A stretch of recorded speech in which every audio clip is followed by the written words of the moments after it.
c'est-à-dire dafa am lu am solo parce que man d'abord man je m'adresse à Macky Sall et que quand je m'adresse à lui c'est très important pour gars yi xam ko parce que su may wax ak moom dafa am benn prox ndoll bu muy ibbiwaaleel les religieux Sénégal kilifa diine yi ak aada yi responsable yi imam yi ak ànd sàmm jikko yi ñu xool parce que dafa am message boo xam ne l'état du Sénégal est en train vraiment di nax nit ñi quoi di jaxase xelu nit ñi bërki démb la Macky Sall recevoir Soros là un grand homosexuel franc-maçon qui fait le tour du monde di promouvoir l'homosexualité di défendre LGBT Macky Sall a reçu bërki démb au palais présidentiel ok lan moo doon sujet seen daje bi ñu génnee on parlait de l'éducation du Sénégal kon c'est-à-dire il faut Sénégalais yi comprendre quoi kon kan lañu amal affaire ñun kan mooy Macky Sall ak ñun lu tax ñu toog fii ça dépasse la personne de Cheikh Omar Diagne Macky Sall mënul recevoir kooku ok Macky Sall Gana Gueye a eu des problèmes ne moom du sor maillot LGBT en France Macky Sall est sorti pour tweeter mu ne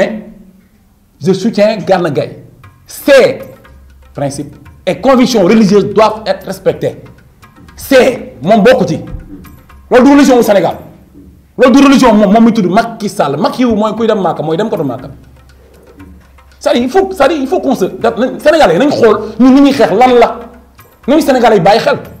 kon il faut pas qu'on s'attarde ci nekk ci ay détails yoo xam ni ñu bëgg a jàpp benn personne Cheikh Omar Diagne boo xam ni li ñu ànd ak moom ba ñu jàpp ko mooy xeexu ngóor jigéen li ñu ko jàppee mooy affaire PGA bi loolu la jotee Djibril War bi soldat lam di wër ci média yi di défendre les homosexuels ne loi proposition de loi bi kenn du ko dugal Assemblée nationale mais loolu moo waral ko code bi te su ma juumlee loolu moo taxoon tey ñun ñu créé ànd sàmm jikko yi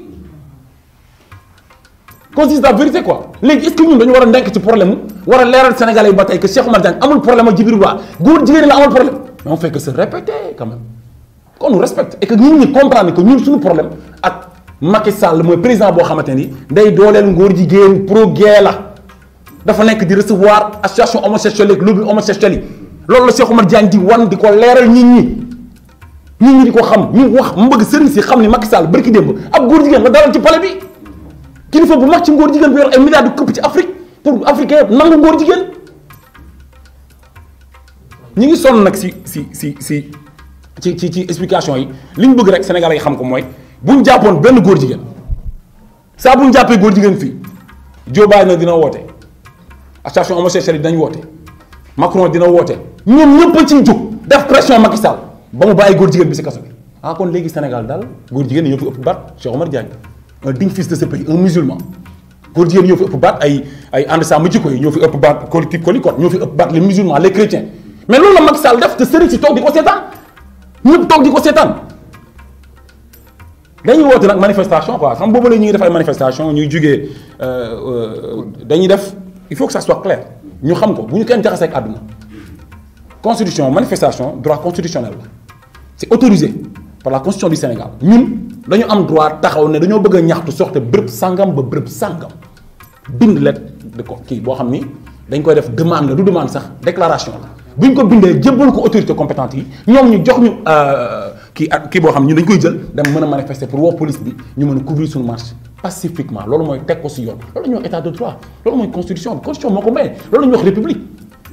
waaw alors léegi république boobu li ñu may ñu def ko respecté ko ñun en tant que citoyen sénégalais ñu jaar fi ñu war a jaar ne dañu bëgg manifester dox jóge UCAD université dox ndànk ba poste mairie mais lii burul jàmm kuy def lii ku bëggul jàmm kuy sàcc doo yëglu kuy agressé doo yëglu kuy yee fitna doo yëglu dañuy yëglu autorités yi mais nañ ñu respecté bii mooy ñaata yoon ñu def déclaration di ko jox pour def suñu manifestation pour la libération de Cheikh Omar Diagne ñu bañ te c'est pour te li tax may ne xam lu tax Macky Sall di ko bañ lu tax autorités yi di ko bañ mooy góor jigéen ñi ñuy bañ ñu mer Cheikh Omar Diagne dama ko seeti jeudi bële à la prison ma fekk ko fa mu ne ma boo demee sama Facebook il y a juste 15 jours avant ñu may arrêté ma ne ko wax un de ses amis l'a envoyé benn vidéo boo xam ni les associations lobby les grands ubbi homosexuels yi nekk ci àdduna bi lobby yu gën a mag ci homosexuels yi nekk ci àdduna bi dañ doon def benn genre forum la xaw ma je sais pas quoi dañ ko doon def non Afrique South Africa Afrique du Sud mu ne bi ñu koy def Afrique du Sud bi ñu toogee di wax di expliquer ñi nga xam parler de l'homophobie ils ont mis sa vidéo mu ne va voir sur Facebook donc léegi maa ngi wax presse bi yëpp nañu am seeti ci Facebook kan la Cheikh Omar Diagne amal problème il faut qu'on arrête sànq rek maa ngi dégg ñu ne y a des associations mourides xaw ma des Mbacké 30 Mbacké qui ont porté plainte Cheikh Omar Diagne 37 mais nañ nangu ñooñu du ñu ay Mbàkke quoi xam nañu Serigne Touba Serigne Mountakha Mbacké yàlla na fi yàgg du porter plainte kenn li yëntiwul loolu ça il faut pas ñu ko bu ñu nax quoi il faut nañ bàyyi politique bi quoi ñu xam ne góor jigéen la ñuy xeex te Serigne Touba da doon xeex dëgg Serigne Touba musul indil problème ay noonam sax dina na jégal waxatuma la nag koo xam day xeex góor jigéen koo xam ne jullit la kon nañ bàyyi politique bi ñuy dugal Touba quoi bu lañ ci dugal Touba arrêtez di nax nit ñi quoi donc samedi incha allahu rabbi pardon ñu ngi woote nag c'est à quelle heure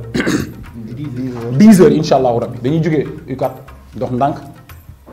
ndànk nag pacifiquement ci jàmm nag ñu ngi woo Sénégal yëpp ñu ñëw et puis ñu ngi woo waa ànd sàmm jikko yi di woo ñëpp nag ñu dox ndànk y a des mourides ici y a des tidianes y a des chrétiens y a des layènes y a des khadr fii ñëpp fi nekk Sénégal moo fi nekk loolu mooy collectif Codicol des Ivoiriens à tout le monde yàlla Sénégal en fait yàlla Sénégal ci derrière nous léegi ñu dem ndànk dox jëm ba buntu poste mi def suñu manifestation pacifiquement di woo presse bi di woo ñëpp kenn duñu ko interdire te suñu ko interdire bi yoon bi manifestation bi ñuy defaat buntu pare lañ koy defee te su ma ko waxee rek ngeen